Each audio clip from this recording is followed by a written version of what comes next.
Shalom bien-aimés dans le Seigneur. Nous sommes lundi, une nouvelle semaine vient de commencer. Dieu continue de nous préserver la vie et nous ne pouvons que lui rendre sa gloire. Seigneur, nous te disons merci, vraiment un sincère merci. Nous voulons nous remettre à toi, que ce moment te glorifie toi, encore toi et toi seul, au nom de Jésus. Amen. Bien-aimés, depuis le début, nous sommes en train d'aborder un sujet sur la crainte de l'Éternel. Plus précisément, nous parlons des bienfaits qu'expérimentent ceux qui craignent l'Éternel. Ce que je suis venu faire aujourd'hui, c'est je suis venu faire un point sur le fait que la crainte de l'Éternel, s'il vous plaît, nous ne devons pas garder dans notre tête qu'elle constitue juste une condition pour atteindre telle ou telle autre solution ou réponse que nous attendons de Dieu. Je viens dire encore que la crainte de l'Éternel ne doit pas non plus constituer une peur de telle ou telle autre conséquence selon que nous avons évoqué durant tous ces jours depuis le début.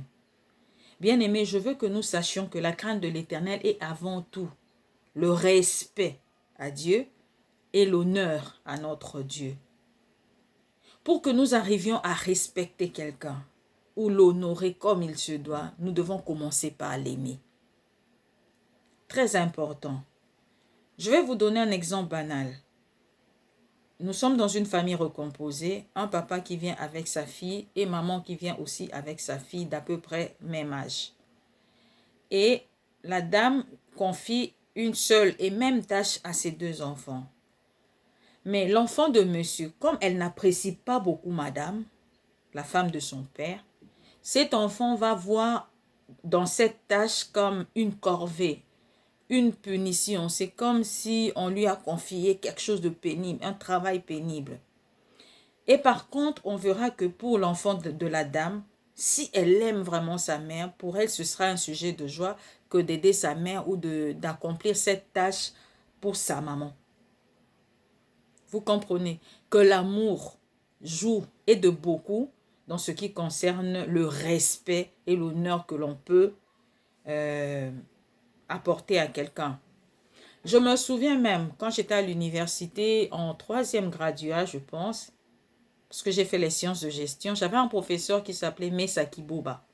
Quand il est venu pour commencer son cours, c'était des opérations de banque et bourse. Quand il a commencé son cours, il nous a prévenu que les gens échouaient beaucoup à son cours. Parce que dès le départ, les gens, parfois, ils n'aiment pas, ils trouvent que c'est compliqué, c'est difficile.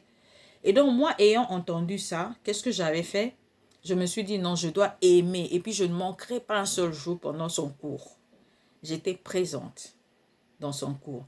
Et je me suis vraiment donnée. J'ai commencé d'abord à aimer sa tête, parce que parfois, les têtes des profs aussi, ça énerve. Et de cette manière, bien aimée, à la fin de l'année, j'avais réussi avec 18 sur 20 ce cours-là.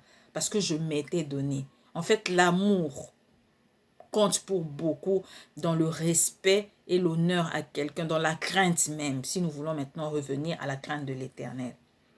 Bien-aimés dans le Seigneur, la Bible nous dit, dans Deutéronome 6:5, la Bible dit, « Tu aimeras l'Éternel ton Dieu de tout ton cœur, de toute ton âme et de toute ta force. » Et ces commandements, ça c'est 6. Déjà, si tu aimes l'Éternel, le craindre ne sera jamais quelque chose de compliqué pour toi. Ça ne sera jamais une corvée pour toi. Ce ne sera pas un travail pénible. Ce ne sera pas quelque chose que tu t'efforces à faire. Tu le feras avec spontanéité. Bien-aimé dans le Seigneur, je suis venu te dire que nous avons parlé de la crainte. Craignons l'Éternel, craignons l'Éternel, craignons l'Éternel. Mais je suis venu te donner un secret. La première des choses, commence par aimer Dieu. En tout cas, si tu avais fait sortir un peu Dieu de ta vie, de ta tête, commence à remettre le Seigneur dans ta vie, dans ton cœur surtout. Aime l'Éternel. Quelqu'un qu'on aime, on respecte ses préceptes, ses principes. Dans toutes nos familles, nous avons des lignes de conduite. Dans les écoles où nous avons fréquenté, il y avait des règlements d'ordre intérieur qu'il faut respecter. Et ici, chez nous, plutôt ici avec le Seigneur, le règlement d'ordre intérieur, les préceptes, c'est dans sa parole. La Bible dit, nous avons dit ça dans l'un des messages précédents aussi, dans Psaume 119, verset 105, Ta parole est une lampe à mes pieds et une lumière sur mon sentier. Bien-aimés, faisons de la parole de Dieu ce règlement d'ordre intérieur. Aimons le Seigneur, aimons ce qu'il nous dit, ce qu'il nous demande de faire, et ce sera quelque chose que nous ferons dans toute simplicité et dans toute spontanéité. C'est ce que j'étais venu nous dire, bien-aimés. Aimons le Seigneur pour arriver à le craindre. Que Dieu nous bénisse. Seigneur, aide-nous à t'aimer. Par ta grâce au nom de Jésus. Amen.